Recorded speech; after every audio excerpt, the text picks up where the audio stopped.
So, this video has been such a long time in the making that this is supposed to actually be an 800 subscribers special. We are now at over 3,000 subscribers, close to reaching 4,000 subscribers, which is absolutely insane to me. I cannot thank you guys enough. This video is in my back catalog from before the DCOM series happened. I have already made plenty of community posts where I ask people what they would want to see once I reach a certain amount of subscribers, and we've passed all of those and I haven't made any of them yet, so I promise we are working on getting to that goal very, very soon. A poll on my community tab is how we got the topic for today's video, which is ranking every Cinderella story movie. Did you know that there are 6 Cinderella story movies? For those who are unaware of all of this, A Cinderella Story was a 2004 movie starring Hilary Duff, Chad Michael Murray, and Jennifer Coolidge. It was released in theaters and was a decent enough success. It is, of course, a live-action modern adaptation of the original 1951 Disney animated movie Cinderella. The success of this movie spawned an anthology film franchise, with the rest being released straight to DVD and broadcasted on television. Now, despite how it looks, these movies were actually not created by the Disney Corporation. All of these movies were created by Warner Brothers and meticulously casted stars who were made famous from other Disney projects to try and get some of that Uncle Walt money. I understand if people were confused by this, since I wouldn't be shocked if how most people saw these movies was from their airing on Disney Channel, Freeform, and other Disney-owned networks on television. But the network just licensed the rights to play these films. They didn't actually make them or anything. If it walks like a DCOM and talks like a DCOM, you can see how most people would just think it was a DCOM. Either way, I find it very fascinating that there are so many of these movies and that I rarely hear people talk about them, so I figured it would be fun to watch and rank every movie in the Cinderella Story Cinematic Universe, or the CSCU to be more exact. I do have standards when it comes to the adaptation of it all, so for me to consider a movie a good adaptation of the original source material, this is what I want to see. 1. The lore behind her being trapped with the evil stepfamily. 2. The evil stepfamily themselves. 3. The work she has to do. 4. The fairy godmother stuff. 5. The ball where she meets the prince. 6. Prince Charming himself. And 7, the dress, which in my opinion is the most important part. So with all of that out of the way, I first want to talk about the original Cinderella film, its context to the modern day, and general rants about why this story keeps getting adapted so much.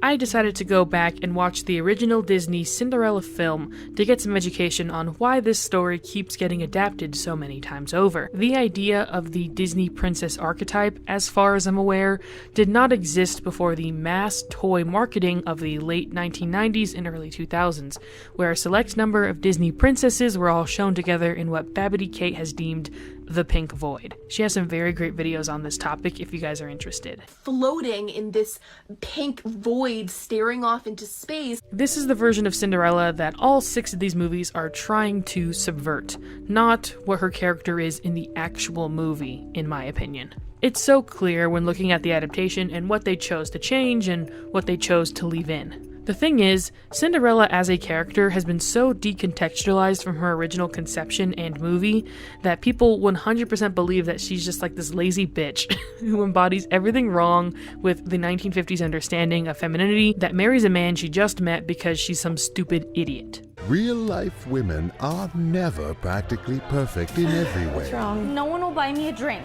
I hate my stepsisters. I can't find a boyfriend, and mice made this dress. What are you gonna do about it? I guess I could stand up for myself. Yes, you No, can say, I'm just gonna wait for a man to save me. That one line in Frozen is direct commentary on what people think Cinderella has been about this whole time. But it isn't. Y'all just haven't seen the movie since you were 4, and you read too many BuzzFeed articles a decade ago. The whole point of the Cinderella story is that her life sucks. She has no living family, no friends, no money, or autonomy of her own. She's so lonely and isolated that she talks to the mice that live in her room because her living conditions are just that bad. So many stories use the talking to woodland animals as a dig at the whimsical farce that is traditional Disney animated movies, but the whole point of it in Cinderella, and even other stories like Sleeping Beauty, is that she literally has no one else to talk to. She makes the mice clothing because they're literally her only friends. The stepsisters and stepmother are so menacing and cruel to her in multiple ways. They always seem to assume the worst of her, and their entire lives feel so isolating. These are all elements of the story that these adaptations struggle with because they want the step family to be joke machines over menacing presences that are ruining Cinderella's life. It's hard to take them seriously as threats in many of these stories is what I'm trying to say. And so because of that, they invent other villains and other characters that just don't make any sense and take up time.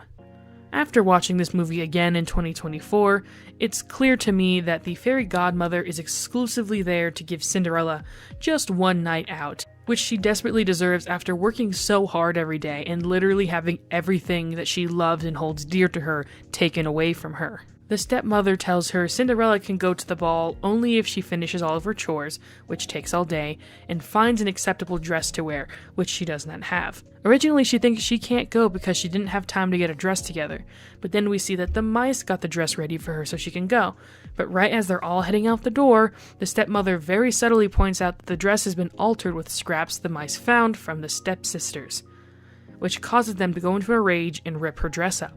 So her going to the ball and reading the prince is just her getting one nice thing in her life, not her learning that she needs a strong man to save her from her situation or anything like that.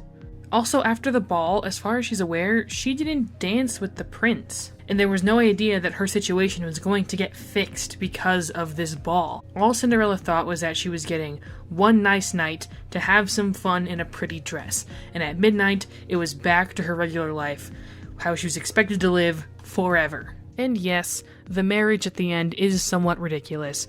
It was the 1950s, so that part is very indicative of the times, along with the king being obsessed with his son having kids, which is why he sets up the ball in the first place, showing that her only real role in this relationship is supposed to be a baby machine.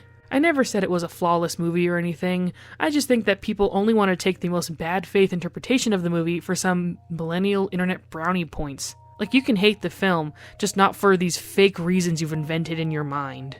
That didn't turn it on. Wait for a man to save me. Back in the time that this movie was made, as well as the time setting it takes place in, her only way of escaping her situation was to marry a man and become a part of his family. So for the context of the movie, this is the only way for her to get a happy ending, even if it in no way reflects modern sentiments. I'm perfectly fine with them changing this aspect in modern-day adaptations. One of the biggest problems that every adaptation tries to fix is the fact that the prince is nothing more than a Josh Hutcherson cardboard cutout of a man who has no personality and no real existence in the film. He only has 2 lines of dialogue. Yes, in the straight-to-VHS sequels, they try and make him a goofy guy who we all love, but that was millennial brain rot poisoning the original source material. I loved them too, don't worry, but those are not the films we're talking about. The prince isn't supposed to be anything important in the Cinderella story, because this is not about him. The story is supposed to be wish fulfillment in my eyes, and every adaptation afterwards tries to make it a rom-com, which means that they have to spend all this time making Prince Charming more than just a handsome bag of sand, which I think can sometimes lead the story astray. One nice thing I'm going to say about the Amazon exclusive Cinderella movie with Camila Cabello is that they just let magic be real in that universe. These films have to work around so many plot points because they removed all of the magical elements. I don't necessarily desire magic to be in all of these movies, but it sure does cause a lot of adaptational issues, that's for sure. One big thing about the original Cinderella movie that kind of surprised me when I went back to watch it is that so much of the story is filled with mice antics. The actual story of Cinderella and her happy ending only really takes up maybe 45 to 50 minutes of the film. So to remove the mice B-plot and to try and stretch the Cinderella story into a full-length film is a bit of a task to do. I personally think that's why so many extra characters and extra plot points that don't mean anything keep getting thrown into these films. Also, another big part is that the 1951 Cinderella Disney movie is itself an adaptation of a fairy tale from a very, very long time ago.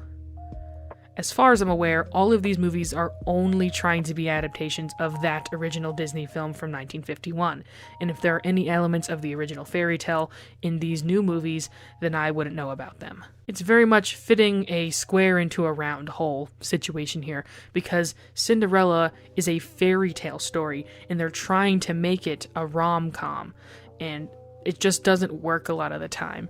And when it can work, they usually choose the path of least resistance, which makes a lot of these movies not the funnest to watch. Also, I definitely do realize that the Disney Princess brand is well worth its criticisms. I mean, it was everywhere, and it did a really good job of smoothing down any nuance these characters had in their original movies, and turning them into the exact rigid and regressive archetype that BuzzFeed and all those blogs loved to criticize so much. So when people made those silly Disney princess memes, they weren't making them about the original movies. Again, because they were 4 the last time they saw them. So what the Cinderella story movies are really doing is responding to the backlash of this oversaturation of Disney princess marketing by making more Disney princess content, albeit in a different medium and from a different network. Because apparently capitalism is going to be the thing to fix all of this.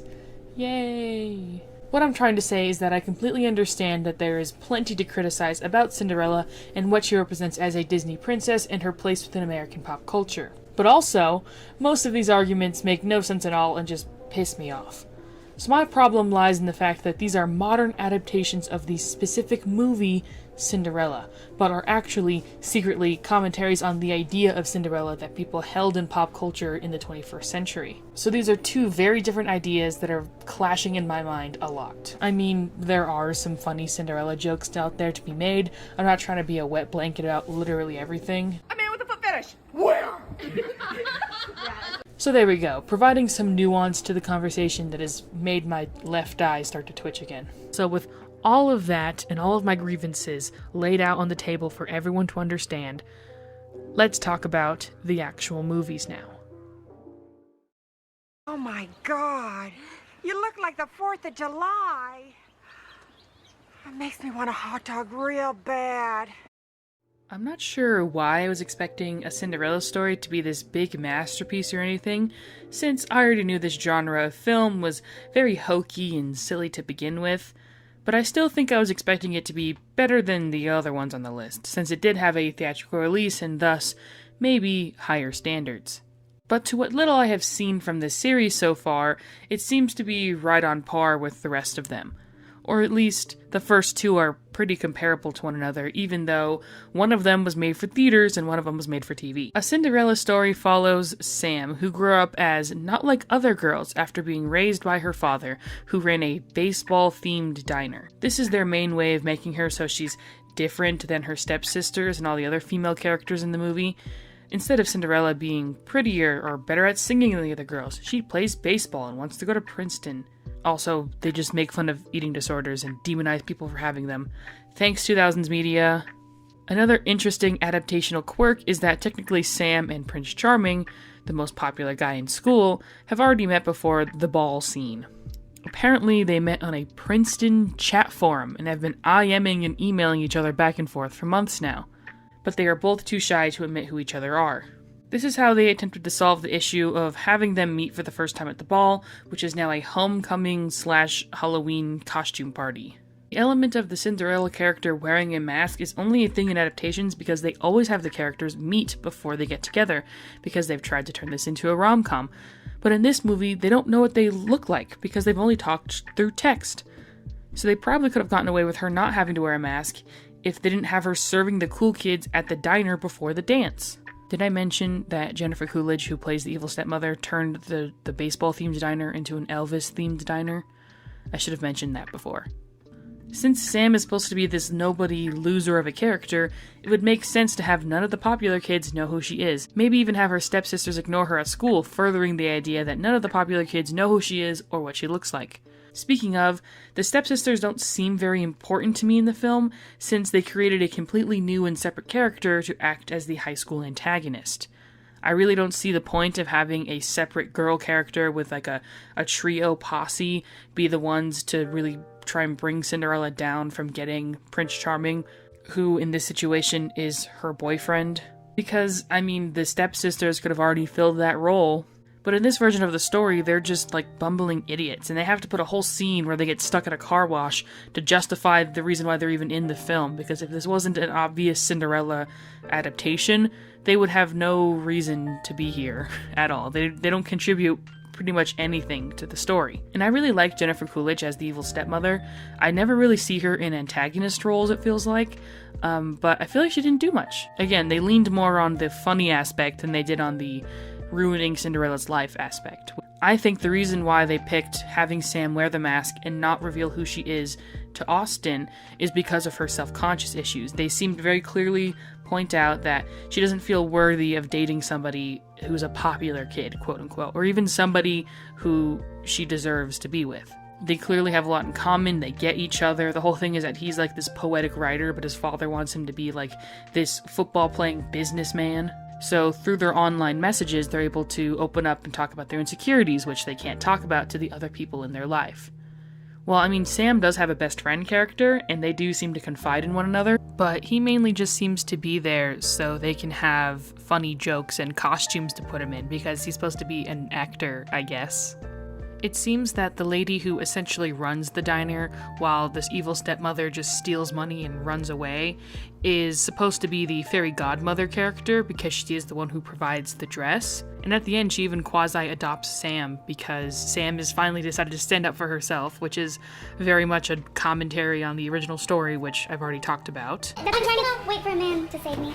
So that should essentially mean that the best friend character, I'm sorry I don't remember these characters' names by the way, but that should mean that the best friend character is supposed to be like the mice, I guess? Like the only friend to Cinderella, who they're kind of goofy, but they do somewhat help in giving Cinderella a better life. And for some reason, in a weird way, I want their characters to be expanded upon, even though in the original story they were nothing more but just being one note, especially the fairy godmother. She's really only in the movie, the original Cinderella movie, for like 2 minutes at best. Only that one sequence where she gives Cinderella the dress, and then she disappears for the rest of the movie. So I think a reason why I want these characters to be more developed is because we're bringing it into the modern day, and they're important people in Cinderella's life. And yes, she is down and out, but it doesn't really seem like she does anything for them. Their relationships feel very much like they're always helping Cinderella, and once she reaches, a better place in life, the movie just ends. So it's like, is she just gonna keep taking from them? I don't know.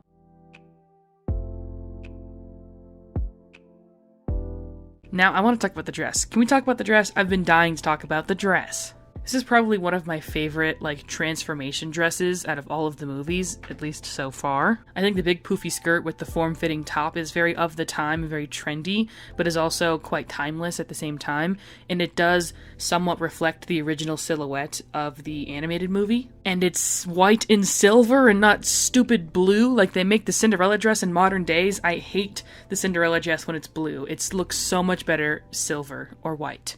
And she actually ends up winning the costume party with Austin because Austin dressed up as Prince Charming, thinking that his girlfriend was going to be, a matching outfit with him, but she ended up dressing as the Charlie's Angels with their two best friends. Making Sam work at the diner and then stripping it of all of her father's charm does work as a vehicle to make us sympathize with the character, which is what the hard labor for Cinderella is supposed to be. So I don't mind it, it's just that the whole staff that works at the diner really, really loves Sam and cares for her deeply, which, when she's doing the hard labor that makes her life suck, it's usually on top of that a lot of, emotional abuse, as well as, labor abuse. That could have been changed, but also I think it makes the movie feel a little bit more pleasant to watch, especially since this is a more silly and hokey film at the end of the day. Overall, I've grown on this movie a lot more. I watched part of it with my father, and it actually really helped give me some perspective on it just being a silly, goofy movie, and not something that I was really judging super critically. I can see why it's become a sort of cult classic, and people quote it all the time, and it's a fun and entertaining watch when you're just hanging out in your living room with a couple of buddies, or maybe even some family members, which honestly, a lot of these movies can't even fulfill that role, so I will give this movie credit for being entertaining. On to the next movie, where we fast forward a few years. Let's see what kind of adaptational changes they'll want to make, because a good part of this series is that you get to notice when they want to change things based on the previous movies that have been made. Like, if we're going to retell the exact same story multiple times, we should at least somewhat alter small little things. So let's see what they changed. Chink of the armor, huh? I am going to create an environment that is so toxic, no one will want to be a part of that club. In general, Another Cinderella Story just works for me more as an adaptation of the original animated film. However, I will admit that I have an interesting bias towards this movie because it's the only one I've seen before making this video. I know many of you may find this surprising, but I'm not that old. Hilary Duff as a Disney Channel icon was a bit before my time, and Selena Gomez was the star for my generation, and I just loved her as a kid. Nowadays, not so much, but she was just 16 here, so it was cool to see her headlining her own movie as a kid. Speaking of the ages of the main cast, Prince Charming, who is now famous singer and dancer Joey Parker, is played by Drew Seeley. As an edgy tween who had just learned that Drew Seeley was the guy who dubbed most of the singing parts for Zac Efron in High School Musical, I always wondered why they didn't just cast him in the movie, since he had all the singing and dancing ability needed to play the part. That was until I learned how old he was at the time. When Another Cinderella Story was made, Selena Gomez was 16 years old and Drew Seeley was 26. Age gaps like this have a nasty history in Hollywood, so I don't think I have to explain to you why it's so weird or why it even happened in the first place, but I felt like if I didn't outright mention it, I would be doing a disservice. It's really hard to move past this in a review because these two actually have a lot of chemistry in the movie, even though Selena Gomez should be going to chemistry class and Drew Seeley should be getting his master's degree. Ew. So I don't want to entirely move past it, but it's not extremely relevant to what I have to say about this movie, so there we go, just highlighting that for y'all. Selena Gomez plays Mary Santiago, whose now dead mother was a backup dancer for the obvious Madonna parody Dominique, who is played by Jane Lynch. The setting of Beverly Hills and showbiz is much more fun to me than the Elvis-themed diner, and I can believe Dominique as both a villain and a comical character because of her obvious inspiration. I found it interesting that they felt the need to change the origin story of the dead parents so much, and my theory was that they wanted to give Mary a reason to be a dancer, she's a dancer by the way, because her mom was one. Personally, I don't think she needs an explanation for why she wants to be a dancer, she can just be a dancer, but whatever. And since Dominique is a famous person, if she had married Mary's father, then it's most likely that he would have been famous or rich as well. And I think they wanted the narrative that Mary is like a working class girl. Again, it's confusing adaptation-wise, but that mainly comes from trying to tell the story in a modern context. When it comes to the origin story, I think the first movie did a much better job at sticking true to the original animated film.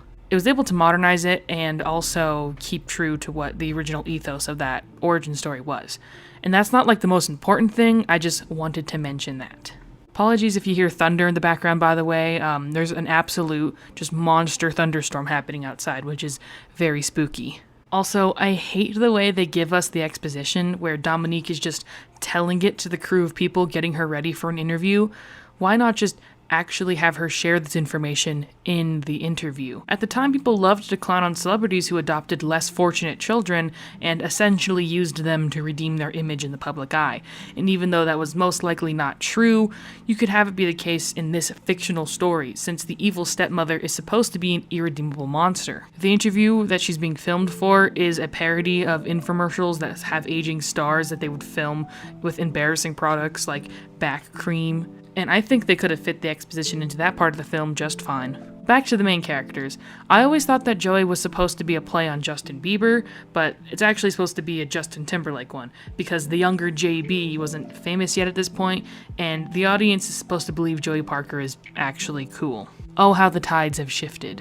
The ball is now a black and white masquerade party where Mary wears a red dress and gold mask for no reason other than she needs to be the center of attention at all times. We're told that Mary's friend Tammy, who is the fairy godmother in the story, one of my favorite characters by the way, we're told that she made both of their dresses. But why would she make Mary's totally not fit the theme here? It would have made more sense if, since she decided at the last minute to go because originally the stepmother had told her to clean her disgusting bedroom, that the only dress she had was one that was her mom's, and it happened to be a red tango dress. It would fit the adaptation of the movie more because that was the case in the original Cinderella movie. The original pink dress that's ripped up by the stepsisters was a dress of her mom's, and it would just make the movie make more sense. But whatever, it's still a pretty good dress. I like the tango style dress, and it's paired with the dance they do together very well. That is an entirely fun and engaging scene. Multiple times they have Joey be set up as this person who is very caring and loving, even though, yeah, he is rich and famous, and has a lot of groupies, one might say. Every time the evil stepsisters try to embarrass Mary in front of Joey, he never sees it as embarrassing. Like, they spill a bunch of food on the floor while she's dancing, so she trips, and she's like, oh my gosh, it's so embarrassing. And he's like, I don't care. We had a thing going there. I liked it. So I think that's a nice element. It shows him to be more of a realistic character. Generally, I like and buy the chemistry between the two main leads in this movie a lot. Ideally, it wouldn't also feel extremely creepy, since the casting for these two characters makes no sense in the story.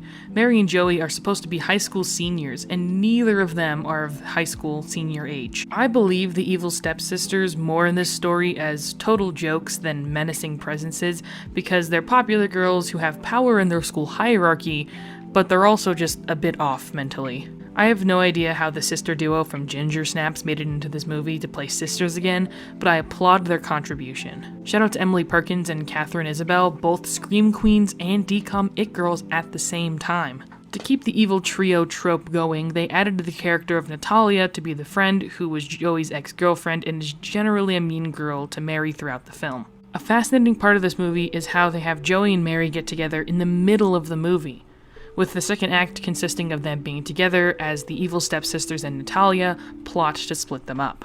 There's this whole extra narrative element where Natalia makes it seem like Joey was cheating on Mary right in the third act break, so there could be stakes and conflict for the rest of the movie. The third act is then a dance competition run by Joey and his friend Dustin, who is a love interest for Tammy, where Joey performs a song he wrote with Mary and they reconcile from their third act break pointless drama. Also, Mary wants to go to dance school on the East Coast, and Dominique hides her acceptance letter so she can stay a maid for her forever, which is the exact same thing they did in the previous movie with Sam and Princeton University. I actually have a lot more to say on this film because I think it's so weird yet very entertaining at the same time. The scene with the one-way glass is so cool, and I kind of love the music in this movie. By the way, each of these movies have original soundtracks where the main star sings some songs, but every movie after this one is going to be a full-blown musical. Overall, the scenes make sense. It's an entertaining watch for a family movie night, if that's a thing that real families do without getting into screaming matches with each other. I know it seems weird to praise a movie for doing the bare minimum of being entertaining and having an engaging story, but you would be surprised to see just how steep the decline of quality is as we head into the next film. I don't care who those other four are. That kid, it's gonna be me. Tell them why, Violet. If you hear birds chirping throughout this section, I apologize. It's because I don't want to shoo them away and they're right outside my window. I'm not going to lie, A Cinderella Story Once Upon a Song was a hard movie to watch. I genuinely didn't think the decline in quality was going to be this drastic and this soon. Everything from the writing, cinematography, music, etc. is all just so much worse, and I honestly don't know how to deal with it. Once Upon a Song follows Lucy Hale as Katie Gibbs, and we're back to the dead father who married the evil stepmom plotline from the original source material. At least I think. I mean, I'll be honest with you guys, I watched these movies a little bit ago, decom video derailed me, etc, etc. And so I grazed the Wikipedia page just lightly to make sure I remembered everything correctly, and this plotline was a bit up in the air. On the Wikipedia page, it says that Katie was adopted by the family, and that very much could be the case, and I just forgot. Although her family inheritance that she's supposed to get when she turns 18 is a factor as well, that like, we're not really sure where that came from, if that's the case. Either way, I'm gonna go with the fact that they kept the evil stepmom marrying the father and then the father tragically dying thing. This time, the evil stepmother is the principal at a performing arts high school who hates her job and is bitter that she never made it as a country music star. Instead of two stepsisters, who in modern adaptations are usually portrayed as twins or generally dressed very similarly, this movie has the older stepsister Bev and a bratty younger brother Victor, both of which make Katie's life much worse through their antics. In the scene where her and Prince Charming meet for the first time, it's when she's showering and her stepbrother steals her clothes and all the towels from the bathroom, along with locking her outside her house, so she has to run around the grounds completely naked when the guy shows up, and he was invited by her stepsister because she's trying to date him. He gives her his jacket to wear, and the entire scene is just really gross and awkward. Speaking of, this movie has a kind of trashy, raunchy energy that I find very off-putting, and it spoils pretty much every aspect of this movie that would be enjoyable for me. For example, there's a lot of Indian culture in this movie, and pretty much all of it is presented just so weirdly. The stepmom, Gail, is presented as one of those faux hippie types that has hired a quote-unquote Indian guru to live with them full-time in their house and espouse quote-unquote Hindu wisdom. Except the guy is actually American and born in New Jersey and is a method actor pretending to be this stereotype for money, which is just a random bit in the movie that doesn't really amount to anything. I guess the guy is supposed to be a replacement for the mice in a way because he does end up helping out Katie in the end, along with the stepbrother, because for some reason these adaptations like to redeem one of the siblings but not the other, and it's not justified in the narrative at all, if you are wondering. Like, Victor is just a annoying little menace until he just decides not to be at some point. But back to the actual plot.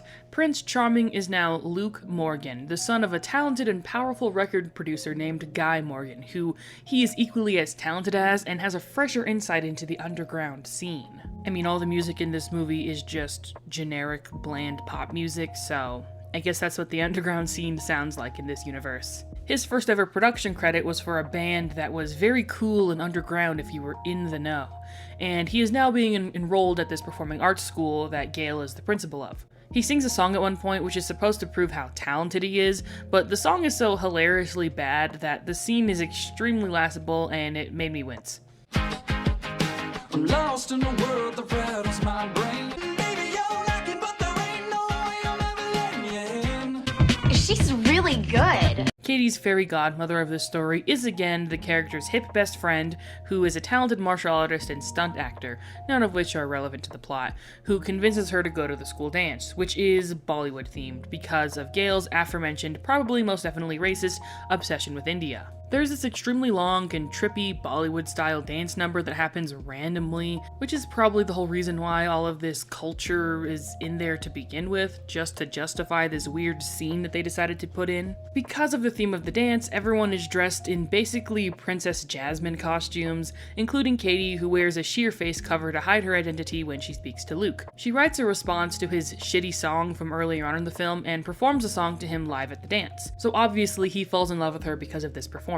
One thing I will say is that I do like Lucy Hale as a performer. She has a lot of character and energy in her voice that when she's just singing with an acoustic guitar really comes through. All of the really heavily produced songs they have her sing throughout the rest of the movie just don't have that same energy. I will say though that a lot of the songs are very catchy, even though the production and general quality is kind of low. Specifically, the song Make You Believe has been stuck in my head since I watched the movie, so I'll give the music some credit there. I don't blame anybody who bumps this soundtrack occasionally. Once everyone is aware of Katie's singing ability, Gail decides she's going to force Katie to be a ghost singer for Bev, and Luke, thinking Bev was the mystery girl from the dance because of her voice, starts to date her.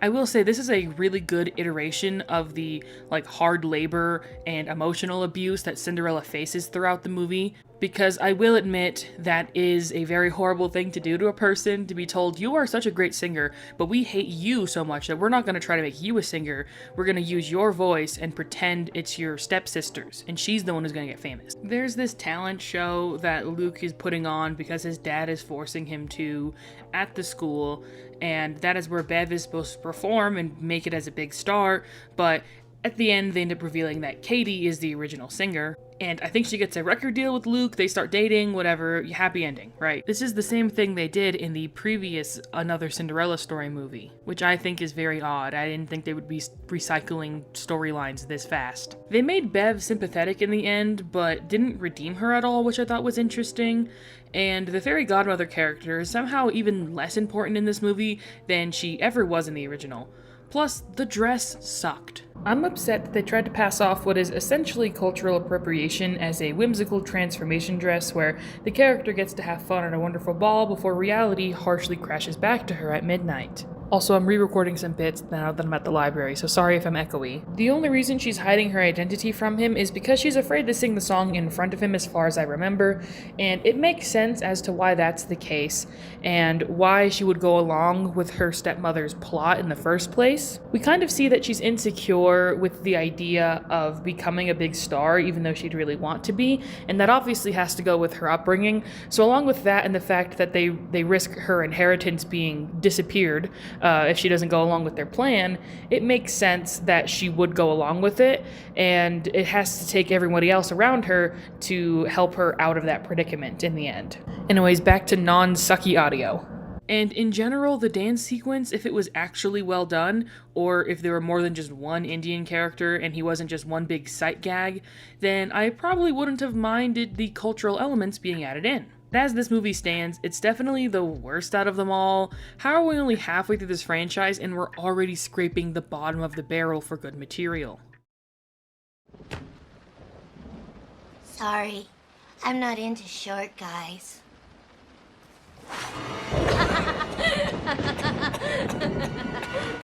Hey everybody, I'm sick. Boo, you whore. No, seriously though, I am recovering from having the flu, but I refuse to not finish this video. It has been in the vault for way too long, so let's just pretend it's endearing that I sound like shit. So I did end up liking A Cinderella Story If the Shoe Fits more than Once Upon a Song, but that really isn't saying much. This movie follows Sophia Carson as Tessa, a girl who loved to fix cars with her dad before he passed away, and has a passion for singing and dancing. The evil stepmother is now Divine, played by Jennifer Tilly, a horror icon, and I hate to say it, but whatever they're having her do in this movie is just not working. I know she's a good actress, and she's done some really great work in the past, so I'm gonna say it has something to do with the direction and possibly a restricted budget creating a limited time frame that's making this performance very lackluster. I honestly wouldn't doubt if most of the movie was actually just first take material, and they just had to work with what they got. Oh, and the actor who played the Don's Donuts guy in Zeke and Luther is in this. How fun. I bet I'm the only person who cares about that, or even noticed it. The stepsisters, Athena and Olympia, are again bumbling fools in this movie. They've been doing this trope where one is the hot but dumb one, and the other is the nerdy/ugly one that is kind of secretly nice, which I'm assuming is more of a twin trope rather than trying to replicate the actual source material, since there's not much of that in the original movie. Anastasia and Drizella do have different personalities. Anastasia is more cruel and dumb, whereas Drizella is more self-absorbed and scheming, but it isn't until the straight-to-VHS sequels that we get a real redemption arc for Anastasia, and I doubt the creators of these movies are pulling from the straight-to-VHS sequels for inspiration, but who knows? One unique thing about this movie is that I think it takes place during a vacation at a luxury hotel. A musical is being put on with famous singer Reed West performing in the lead role as Prince Charming, since the musical is actually an adaptation of Cinderella. How meta. Divine and her kids are platinum card members at the resort, which means that Athena and Olympia are guaranteed to be given roles in the show. However, they're still holding auditions for the lead role of Cinderella. The makeup artist and fairy godmother insert for the musical is named Georgie, and she encourages Tessa to audition to live out her dreams as all of the staff hang out and bond with each other during lunch, and eventually she helps Tessa come up with a disguise so she won't get caught by Divine. Tessa then becomes Bella Snow, a blonde-haired, blue-eyed British woman who arrives last minute and immediately gets the part. I can't get too lost in the sauce with this movie, because this video is already going to be way longer than I initially intended. Originally, she auditions, but then runs away to avoid getting caught by Divine, and leaves behind her dance sneaker, because of course they have to do the shoe thing from the original movie. But what's fascinating is that, like, very soon into the movie, Tessa, while still in disguise, reveals that she's the one who has the missing shoe, and she gets cast. Athena and Olympia get the roles of the evil stepsisters because of course they do. This movie's not trying to be subtle, so I shouldn't expect it to. I would argue that this story has the least to do with the Cinderella tale out of all of them, since the transformation is actually being used multiple times throughout the film, with Tessa turning into Bella Snow and having to go back and forth between the disguise to continue working on the musical. The alternate persona is a lot less cool and less glamorous than the one-night-only ball, in my opinion. The story feels very belated as well, with plot lines and conflicts barely being utilized and getting resolved before they can even really start. For example, Reed has a girlfriend who we never actually see, and who he only ever talks to on the phone, but his manager, the Don's Donuts guy, somehow convinces our main character that he's engaged to this random lady, which causes the third act break between the two. The manager isn't a bad guy either. You would think that he would be like a secret extra villain or something, but if I remember correctly, it was all just one big misunderstanding, and it just feels like a waste of time for everybody. Reed West is British, by the way. The actor definitely seems actually British, unless he's putting on a much better accent than Sophia Carson is. So that's kind of funny that Sophia Carson has to pretend to be British around this actual, real British guy. Although, maybe it's on purpose. Maybe the accent that she's putting on as Bella Snow is bad on purpose, but I'm not willing to buy that. Reed wants to have a motorcycle for the final scene of the play, and since Tessa is a mechanic, she bonds with him while they repair it, with the classic bit of her having to run around switching costumes so she can be at the rehearsals and also fix bikes with Reed.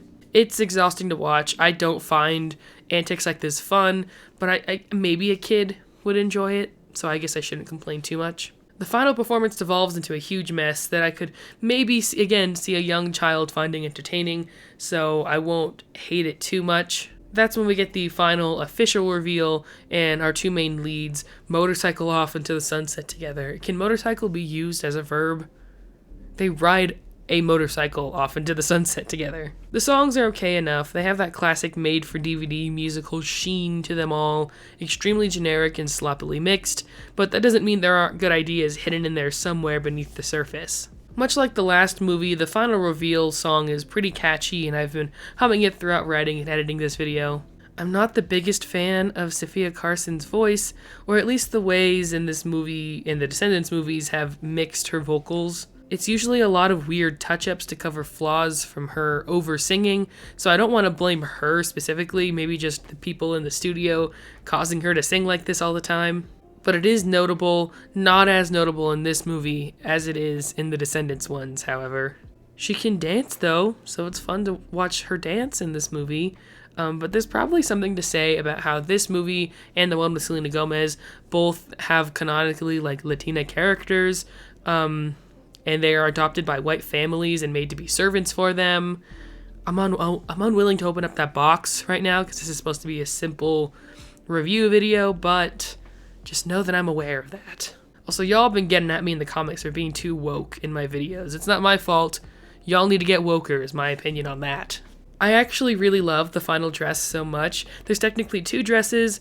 The first one is from the actual play, and it's a pretty pink frilly dress that's wonderful looking, and it gets roughed up when Tessa is trapped by her sisters who try and sabotage the performance midway through, and she has to crawl through the air vents to get back to the stage. The second one is another white dress that looks very bridal-esque with a bright white fabric that can very well just be a wedding dress in the context of the play for all we know. The simplistic design with the beautiful sweetheart neckline almost made me forgive the movie for having the actual plot-relevant bippity-boppity-boo transformation be a horrible British cosplay.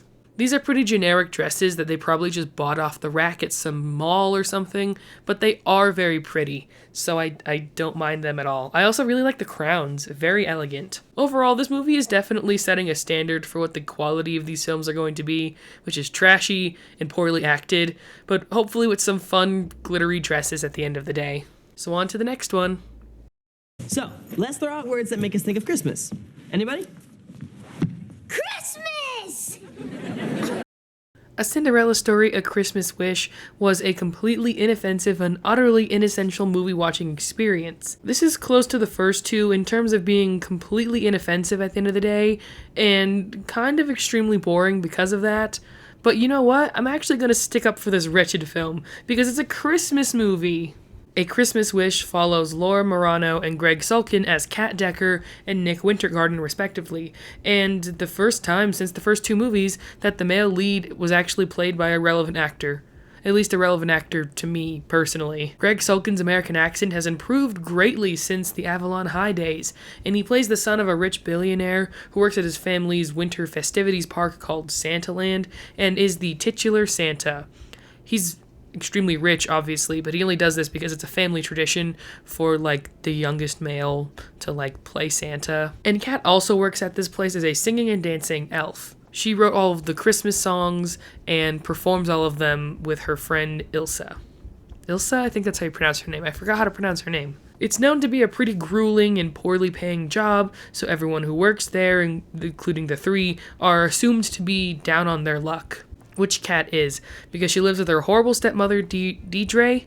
I'm gonna say Deirdre. And stepsisters, Jo and Grace, which I'm assuming are ironic names, and is trying to save up money to move out to make it as a singer and songwriter. At her job, Kat and Nick are disguised in their Santa and elf costumes and grow a quick bond with each other, with Nick being elated that he could finally meet somebody that he likes without the preconception of him being rich and well-renowned. Deirdre schemes to marry Nick's father, Mr. Wintergarden, to climb the social and economic ladder by using the connection of Kat's dead father that he had with Mr. Wintergarden because they used to rescue endangered animals together in Antarctica or whatever. The evil stepfamily are able to get invited to the exclusive winter ball that the Wintergardens are putting on Christmas Eve through this scheming, and Ilsa makes Kat a dress for her to wear when she's able to get her own invitation from Nick at work, but the dress is eventually stolen by Joy, and her invitation is burned by Deirdre. Kat and Ilsa sneak into the ball as staff, since Ilsa was hired to make the costumes for the ball. By this point, their real identities have been revealed to each other, and when Kat is made fun of by Nick's snooty friends, she runs away thinking that they could never be together. But by the time of the ball, she's decided to go after him, so she ruins the elf's dance performance by accident because of her antics trying to get to him, and eventually she has to go on to sing the final performance at the party in a brand new dress made for her, again by Ilsa. Like with the previous movie, I don't like that the kind of costume that the character wears to meet the prince in is just a generic disguise instead of the final beautiful gown, but at least the movie gave us a beautiful gown instead of a lame Halloween costume like Once Upon a Song. I'll take what I can get at this point. The final dress is fine. It again seems to be a generic dress that the costume team bought off the rack, since the bodice seems like it's supposed to be made of this skin tone lace, and the color is a few shades off, along with it seeming to be a little bit too big on her, so maybe they could have done some alterations to sell the garment better. But I do love the poofy skirt with all the layers of blue tulle. It's exactly what I think of when I imagine a modern day Cinderella dress. It being wintertime is letting me forgive the blue coloring, because again, the original dress is not blue. One thing I really appreciate about all these movies is that they have not given the character a blue dress to wear. I'm gonna let it work for this movie because of its winter wonderland theming. The music is too generic for even my Christmas playlists, and I have the Victorious Cast Christmas song on my Christmas playlists, so I'm not some purist or anything when it comes to this kind of stuff. The auto-tune is also unforgivable. I know Laura Morano can sing. I've seen Austin and Ally before. Plus, she clearly sings like a normal song during this movie, and it sounds great, so I don't know why they dumped so much auto-tune on all of the singers' vocals in this movie. She literally sounds like Charlie XCX at some certain points. It's really egregious. There's also barely any songs at all, so I do have to remove some points from that as well. There's like maybe 3 to 4 musical sequences. The like love romance song that Kat and Nick sing with each other is quite whimsical. I do like a little whimsical dancing singing sequence. It's also the only non-diegetic song. All of the songs in this movie have been like performances, but except for that one singular one in the middle of the movie. Very, very interesting. Also, we don't even get a song until like 20 minutes into the movie, so you would have like no idea that this was a Christmas movie that has songs in it, that it was a musical at the end of the day. The two leads have decent chemistry, and the Cinderella story retelling is the most subtle in this one out of all of the movies. There's no hint or reference to fairy tales, and I don't even think the name Cinderella is uttered once, so I could see a young kid or a person passively watching this movie in the background without seeing the title, actually not knowing that this was a Cinderella story, which I find incredibly fascinating. Overall, I ended up really kind of liking A Christmas Wish, and I'm totally gonna watch it again around Christmas time, along with some of my other favorite Christmas slop movies like A Christmas Chalet and Yuletide the Knot. Yeah, we're in real Hallmark trashy Christmas movie territory here, and I absolutely love that. We need to keep our minds and hearts open to this kind of trash film. It genuinely makes the world go round, in my opinion. And skies not cloudy all day.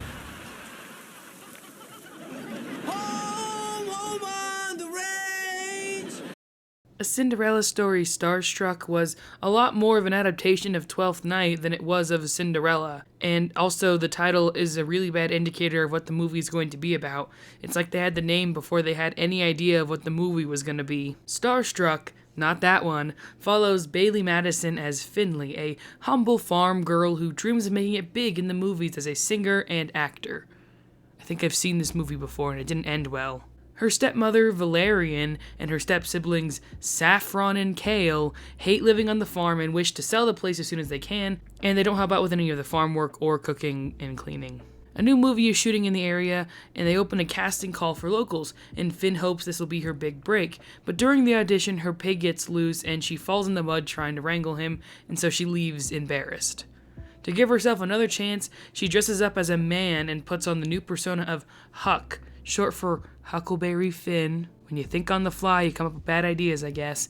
And she gets cast as a background character. Her performance is so good that she ends up slowly getting a bigger part throughout the movie, which results in a fully speaking role at the very end of the film. Now, you know me, I love a movie that has some good gender fuckery present in it, but I do think that the constant swapping does get in the way of this being an honest Cinderella retelling, in the same way it did for It's If the Shoe Fits. This movie very easily could have been a Twelfth Night retelling on the farm, and I think focusing on trying to adapt a Shakespeare play would have made it a lot better overall.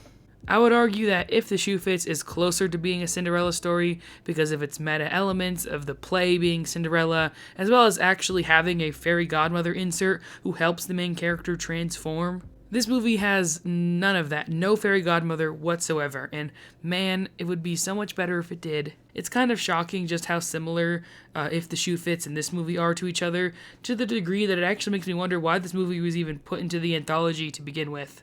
The setting is fun and at least unique for this series, but the plot is so generic to the mistaken identity style of movie that it ends up being the same movie as ones we already have in the list. I thought this was going to be more of a musical compared to the other films, since within 2 minutes we have an opening number, and it's an I Want song, along with being non-diegetic, but it's pretty much the only other song we get in the entire movie. We have one other non-diegetic performance from Finn that may or may not be the same song. I'm not sure, they sound so similar, and the staging is the exact same as the first one. They are literally interchangeable. There's one more song and dance sequence that's being filmed in the context of the movie, but there's no singing. It seems like Bailee Madison is the only person who got into a recording booth for this movie. The love interest is a sturdy cowboy named Jackson Stone, who kind of hates being a big star and would rather just go back to being a cowboy working on the farm. We don't get any of the fun confusion from him possibly having a thing for Finn as she pretends to be Huck, and only at the very end does she get found out by her stepbrother Kale,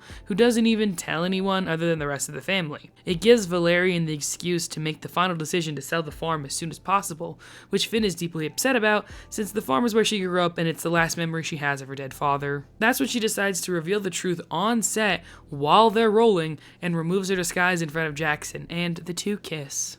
He had liked her and had been looking for her since the very beginning when he saw her pig wrangling at the auditions, and they bonded further when they went fishing on their day off from shooting. Because of her talent, the director decides to cast her in his next movie in the lead role instead of Jackson, who wants to go back to farm life. That's when we learn that Finley's farm is owned by her and not her stepmother, so she agrees to let Jackson take care of her farm while she heads out to live her big dream of being a star. Can I just say, I don't understand why the main character is wearing sheen summer dresses and going out tops while doing farm work constantly. Occasionally she's in flannel and jeans like I'd expect, but sometimes she's in these flowy sundresses and it makes no internal sense, especially since the rest of the family are really glammed up to show that they don't even step foot on the farm and leave all of the work to Finn to take care of.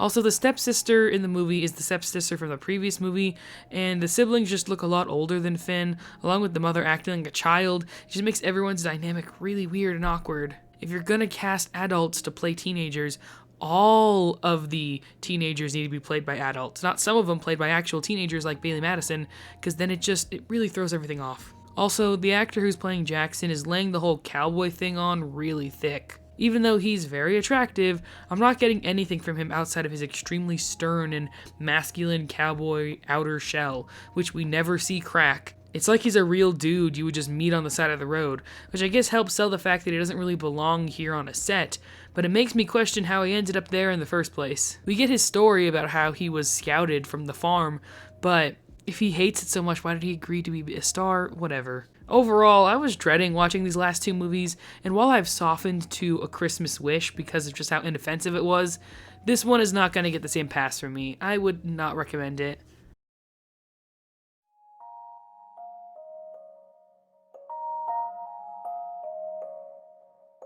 Hi everybody. Again, thank you for enduring with my sick voice. I am still recovering from having the flu. I'm feeling a lot better, but yeah, my voice still sounds horrible.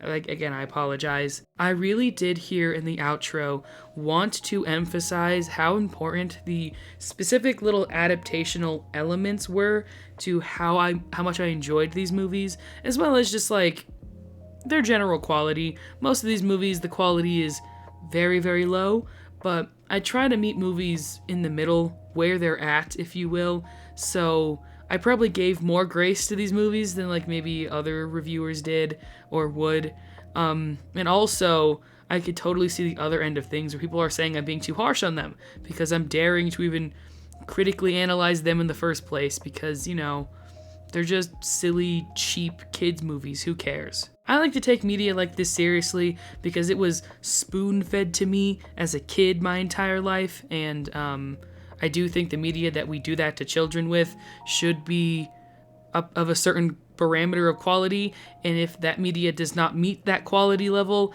I'm going to call it out, and hopefully it'll help raise the standards overall. I don't know. It's like my 5 Sauce shirt, by the way. This is Michael Clifford. No one knows who this is whenever I wear this shirt out, and it's a very comfortable shirt, so I wear it quite often. I've gotten some of the most wild, random people,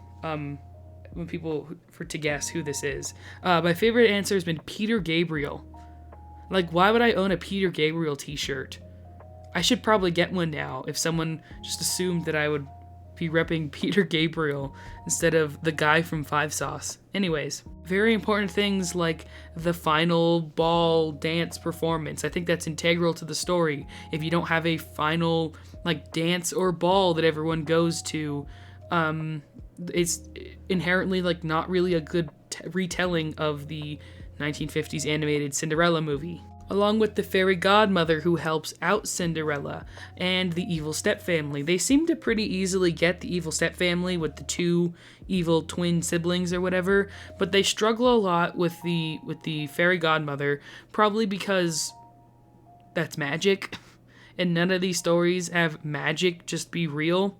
I was kind of hoping that Christmas Wish would have magic be real, because on the poster, her dress is very sparkly, and I was like, they've been getting the hard labor and Prince Charming pretty right as well, but I think the gorgeous, gorgeous gown and the final, event that she goes to, it doesn't even have to be the final event. Famously, in Cinderella, it's like in the middle of the movie.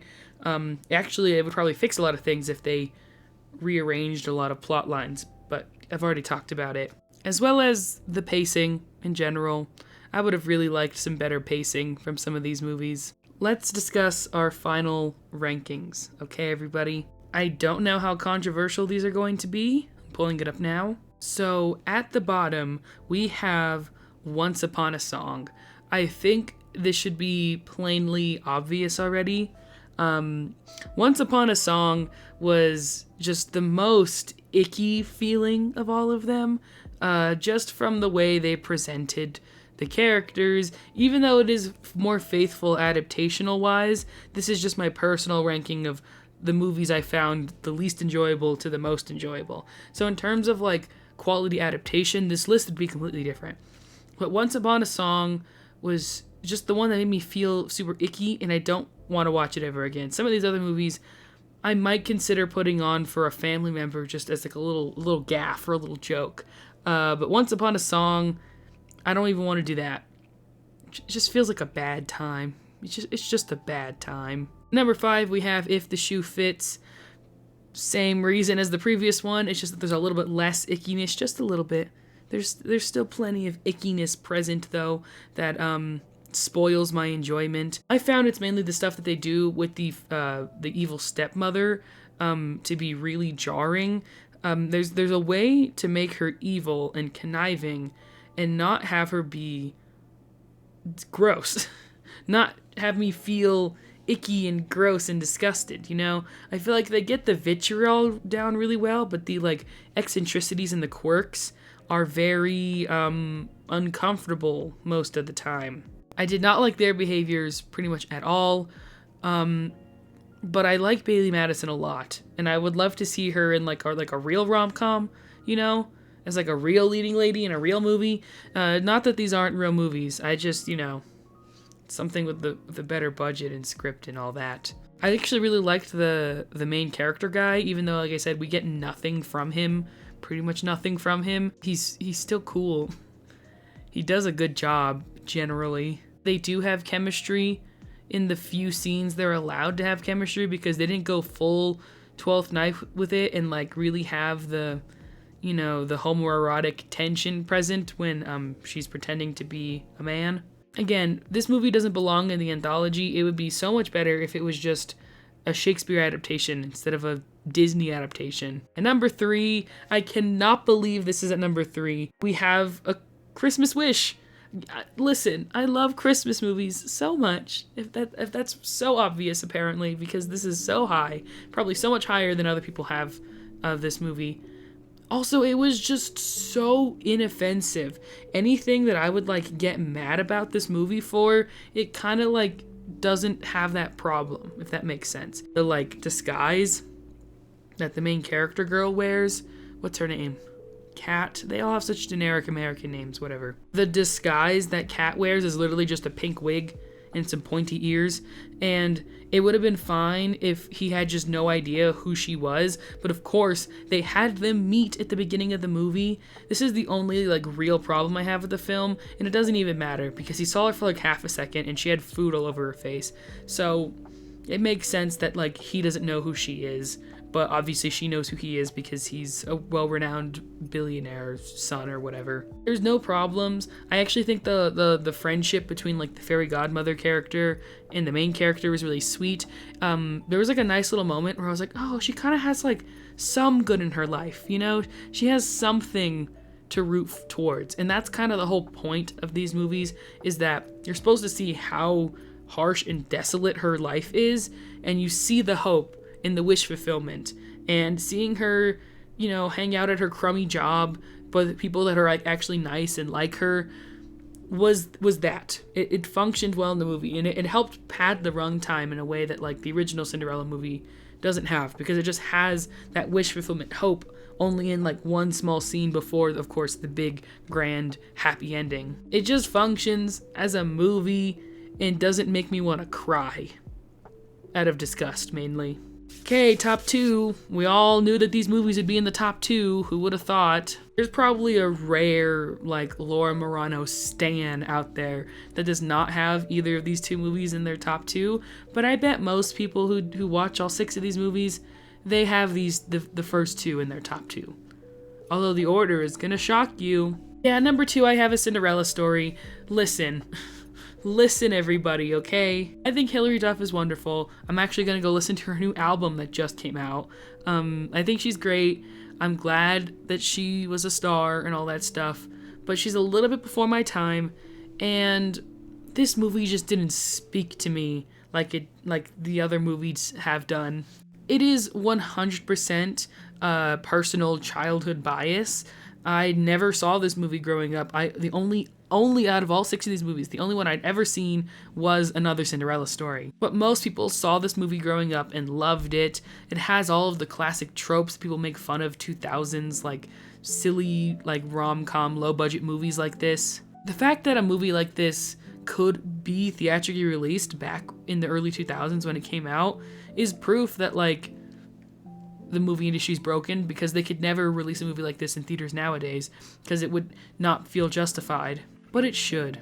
They should be making more low budget, low stakes films like these in theaters. So I'm really glad A Cinderella Story exists. Again, it functions properly as a real story. I know that should be considered the bare minimum, and it is, but it is a really fun watch. I think I watched this with my dad, or I think he did that dad thing where like he stood in the hallway and like watched parts of it while I actually watched it. And it's a good family film. If it serves that function pretty well. So yeah, number 1, I have another Cinderella story, obviously. Listen, I was always a Selena Gomez head growing up.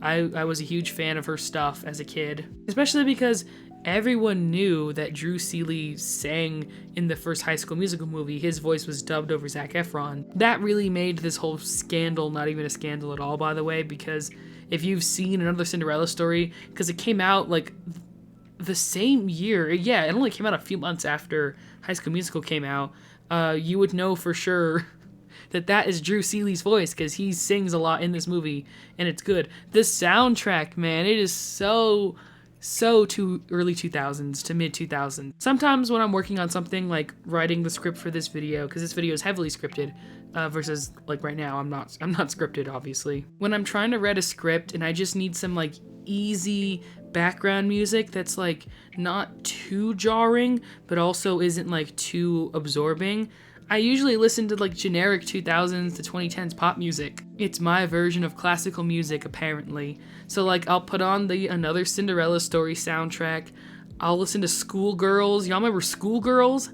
Maybe I'll make a video on Schoolgirls. I fucking love the Schoolgirls soundtrack. I literally listen to it on repeat. This is so embarrassing, but it's so true to my life. So yeah, I love the Another Cinderella Story soundtrack. Drew Seeley is a great performer.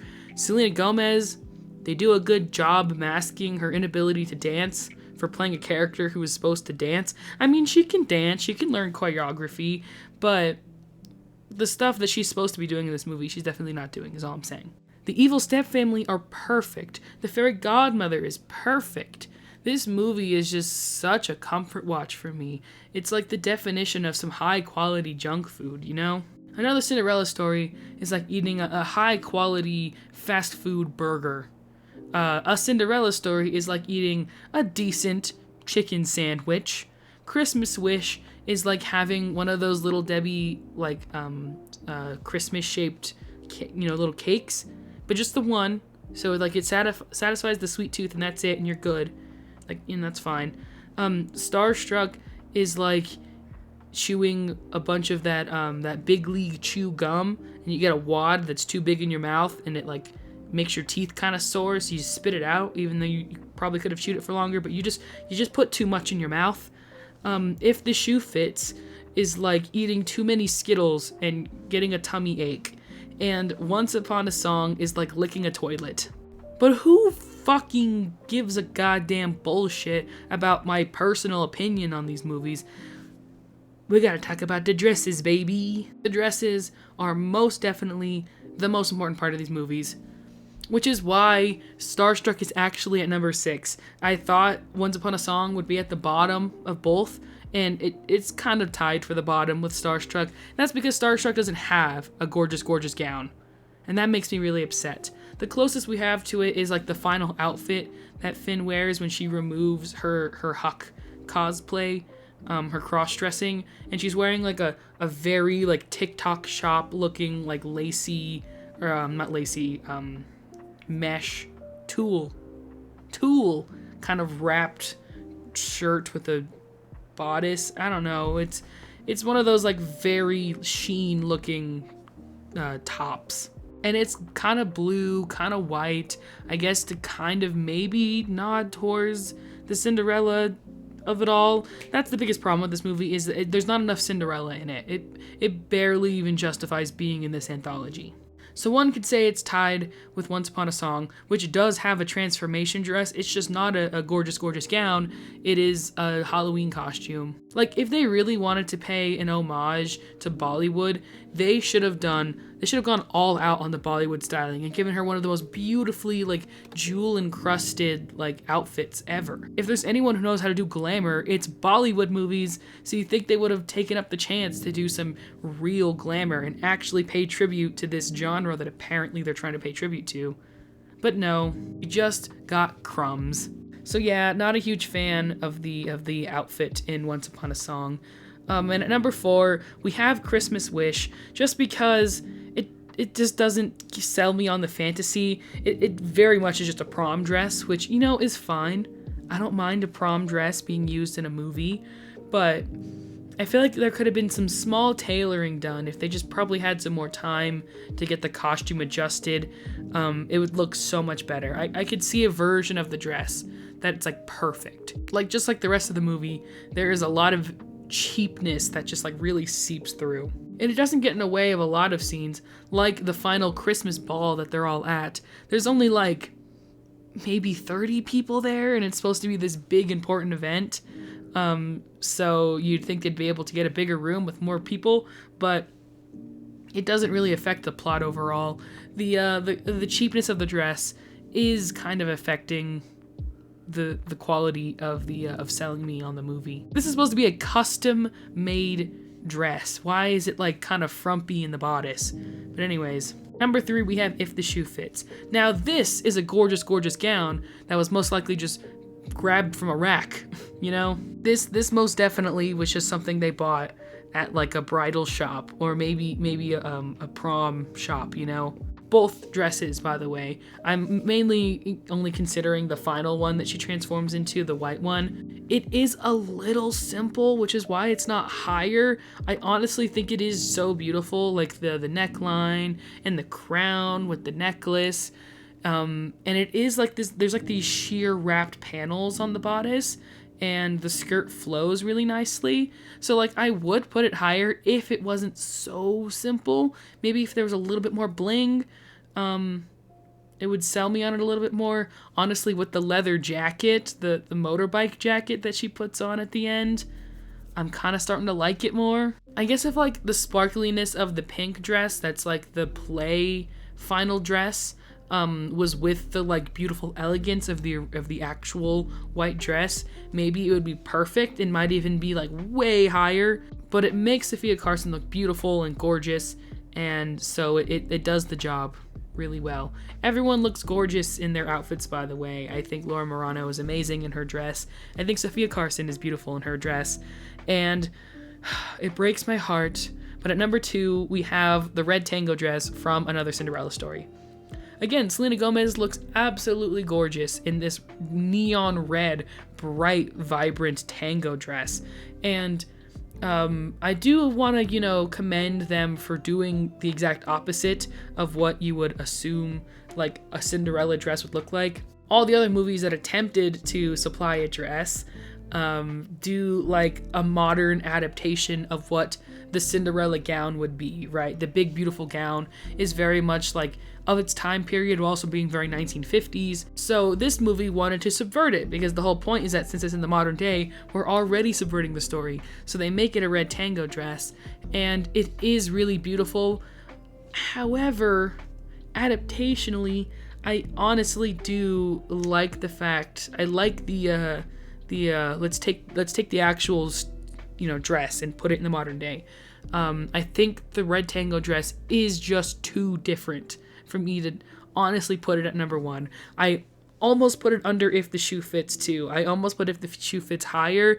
It's just that the dress is a bit simple and plain. So because of that, last minute I decided to put the tango dress above it.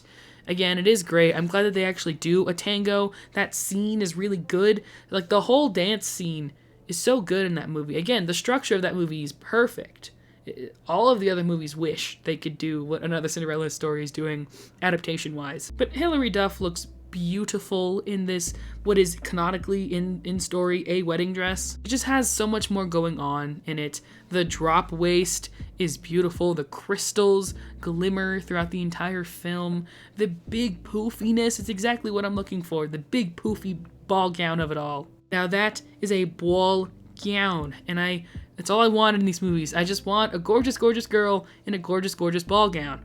In this movie, it did it for me, okay? It fulfilled my dreams. And the whole point is that the character is like a tomboy and like doesn't wear dresses and doesn't dress up at all. But they still put her in a ball gown and she was still happy to be in that ball gown. That's how you know it's a good dress. I don't have any more thoughts.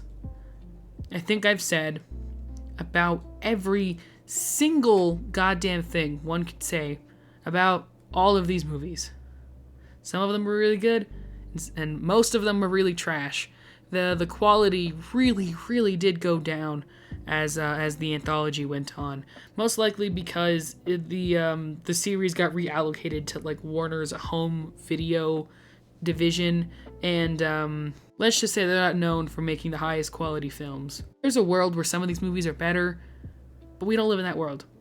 So, thank you for watching. If you've seen any of these movies, please tell me your opinion on them in the comments below, although I bet you already have. Again, I apologize for sounding so sick. I think I'm slowly sounding better. No, not really. Oh, God. Yeah, see. So, yeah, thank you for watching, and I'll see you soon, hopefully. Lots of videos coming out in March, as in 2, which is a lot for me. So yes, thank you for watching. See you later. Bye. What?